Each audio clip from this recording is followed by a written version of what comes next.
के लिए बात करते हैं बिहार की, क्योंकि पिछले दिनों बिहार के अंदर पहले चरण के नगर निकाय चुनाव हुए थे, लेकिन आज उसके नतीजे आ रहे हैं। आपको जानकारी दे रहे हैं कि मतगणना की शुरुआत हो चुकी है।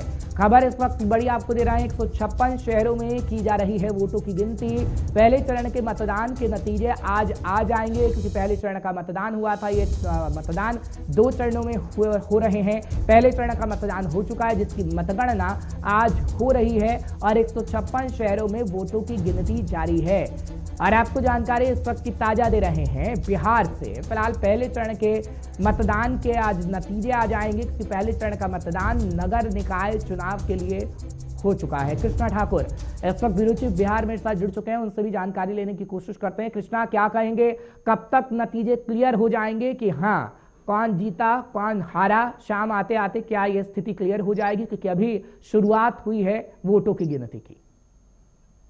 ये बिल्कुल हर्ष, जिस तरह से 18 तारीख को चुनाव हुआ था ये नगर निकाय की, और नगर निकाय के चुनाव के बाद आज ये मतगणना चालू है। किसी किसी जगह पे 8 बजे से मतगणना चालू हुआ है, जैसे पटना में 8 बजे से मतगणना चालू हुआ है, और बाकी शहरों में 156 शहरों में से बाकी जगह जो है वो 7 बजे से भी चूंकि मतगणना चालू है। चूंकि मौसम ठंड का है और उसको देखते हुए भी अलग अलग जगह की व्यवस्था अलग अलग की गई है। उसमें हर एक जगह लगभग दोपहर के बाद का ही अनुमान लगाया जा रहा है कि एक्चुअल रिपोर्ट आ पाएगा, क्योंकि कई फेजों में 16 से 17 फेज में अलग अलग काउंटिंग होगी और उसका ओसीआर से भी रिकॉर्डिंग होगा। तो ये प्रोसेस है, उसको लेके देखते हुए दोपहर के बाद से ही मतगणना का जो रिजल्ट है वो आना शुरू होगा, क्योंकि 21,787 ये कैंडिडेट हैं उसमें, और उसका भाग का आज फैसला तय होना है। क्योंकि बहुत दिनों से बिहार नगर निकाय चुनाव जो टल रही थी, उसको लेके जो कैंडिडेट थे पूर्व में भी काफी उत्साहित थे, लेकिन आखिरकार चुनाव जब हुआ पहला चरण का, तो उसके बाद मतगणना आज चालू है और उसमें ठीक है दोपहर के कृष्णा, बाद से दूसरे चरण का किसकी। चुनाव भी होना है। मतगणना आज पहले चरण की हो रही है, लेकिन दूसरे चरण के चुनाव के लिए किस तरीके की व्यवस्था की गई है,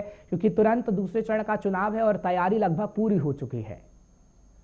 जी बिल्कुल, फर्स्ट चरण का चुनाव बहुत शांतिपूर्ण रहा। उसी को देखते हुए वही पैटर्न के साथ जो है दूसरे चरण का मतदान होगा। उसमें दूसरे चरण के बावजूद भी कुछ कुछ जगह ऐसा है जो आपको पता होगा कि ये चूंकि ये मामला कोर्ट में चली गई थी, तो एक दो जगह ऐसे भी है, कुछ जगह जहां चिन्हित किया गया है कि उसको दूसरे चरण के मतदान में लिया जाए या न लिया जाए, या फिर उसके लिए कुछ अलग व्यवस्था की जाएगी, ये देखना आगे होगा। लेकिन फिलहाल दूसरी चरण का मतदान भी होना बाकी है, और पहली चरण का मतदान जिस तरह से शांतिपूर्ण हुआ है, जाहिर सी बात है कि दूसरे चरण को उसी पैटर्न पे फिर लिया जाएगा। और बिहार के लगभग 36 जिलों में आज अलग अलग 156 शहरों में जो मतगणना चल रहा है, उसमें से पटना को सिर्फ अनुमंडल स्तर पे 9 अनुमंडल स्तर पे अलग अलग केंद्र बनाए गए हैं। बाकी जिलों में मुख्यालय में केंद्र बनाया गया है, क्योंकि मुख्यालय से सभी की कनेक्टिविटी होती है और अलग अलग अनुमंडल से वहां पहुंच जाते हैं। लेकिन ठीक पटना है की बात कृष्णा, करें ये तो भी सिर्फ कहा जा रहा पटना है कि में। 2025 में जो विधानसभा चुनाव होने हैं उससे पहले ये सेमीफाइनल भी माना जा सकता है। फिलहाल आपका बहुत बहुत शुक्रिया तमाम